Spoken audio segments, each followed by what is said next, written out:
Hey everyone, today is Sunday, September the 18th, and it's currently 7 p.m., and this is the fifth and final time I will attempt to record this vlog.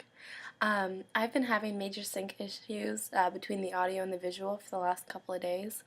So if you are seeing this and the voice is out of whack, that's because I gave up in frustration, and I just didn't record it one more time.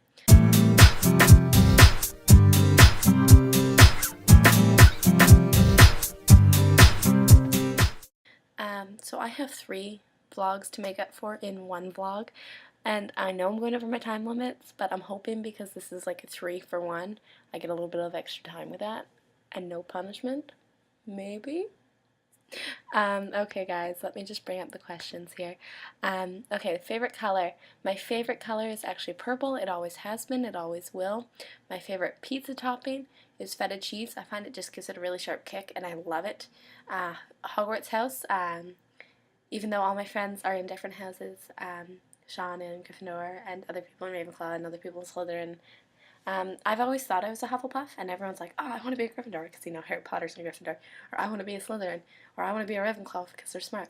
And Hufflepuffs were always overlooked, but I always thought Hufflepuffs were awesome, not to mention very good finders, but Hufflepuffs are loyal and dedicated, and as it was confirmed last week, when I got my early acceptance in the week before last, I got my early acceptance into Pottermore, and I am officially judged by J.K. Rowling herself, and I'm a Hufflepuff, and that makes me so proud to be a Puff. Favorite book character is Toru Honda from Fruit Baskets.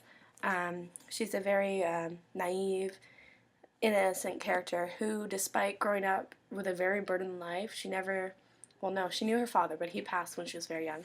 And then prior to this book being set, about 6 months prior to this first book, her mother passes, and she goes to live with her grandfather. Now, with her grandfather, his house is going some renovations, and the aunt and the uncle and their kids move in, and there's no room for her. So instead she goes and camps in the woods, and this makes her a very strong character, and through every situation she faces, she has a very optimistic outlook on it, and it's very inspiring. I was going to pick Charlie from Perks, but Lauren, I think, picked that one.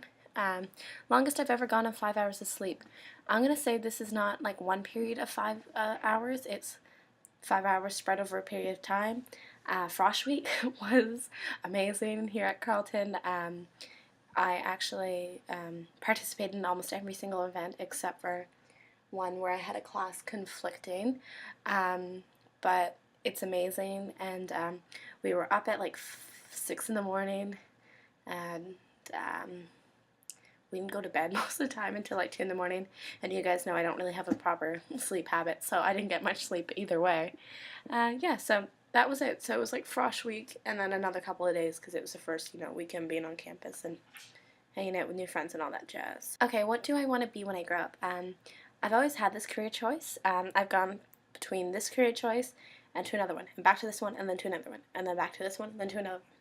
But I've always gone back and forth between being a teacher, and it's only within the last 3 or 4 years that I've finally decided that I wish to teach special education, probably at the high school level. So I'm doing my undergraduate here at Carleton, and hopefully, I don't know where, but I think maybe either Trent or Queens I'll do my postgrad at.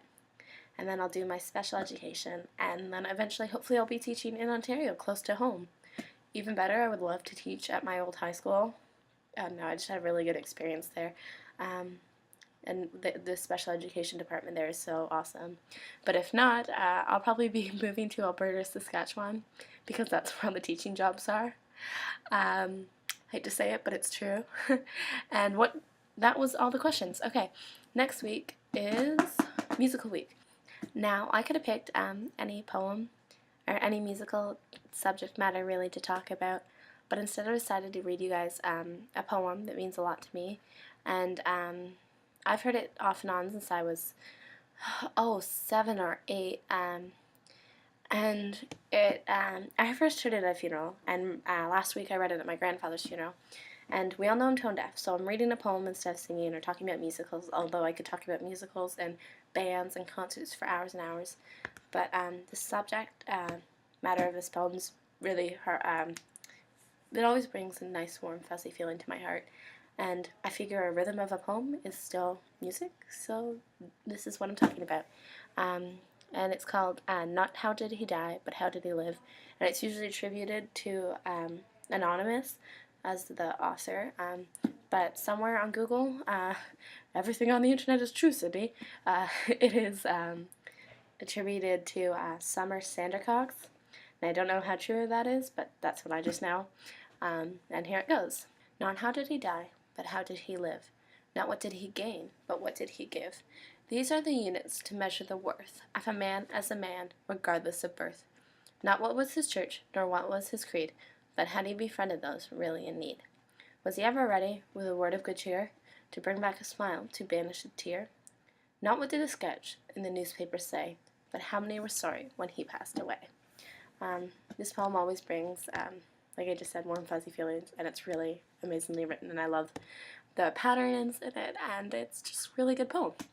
The next one is Friends Week. Bring a Friend Week, whatever you want to call it. So I'm going to introduce you to a couple friends of mine, and you'll like them, I hope. Are you ready to meet my friends? Okay, behind my head is cat, fish, and is cat, horse, and dog. Everyone say hi. Well, our fish tank isn't proper, but we haven't had a chance to buy one yet. So I'd like you to all meet my friends. Here they are. See, it's just a little container. We've poked holes in the lids, don't worry. Those are my friends. Actually, everyone's just kind of crashed because we've all had a really long weekend, and everyone's tired, or studying, one of those options. Anyways, it's been a great week, everyone. Hopefully I'll see Heather tomorrow, and I'll see everyone else on the respective days. DFTBA, everyone.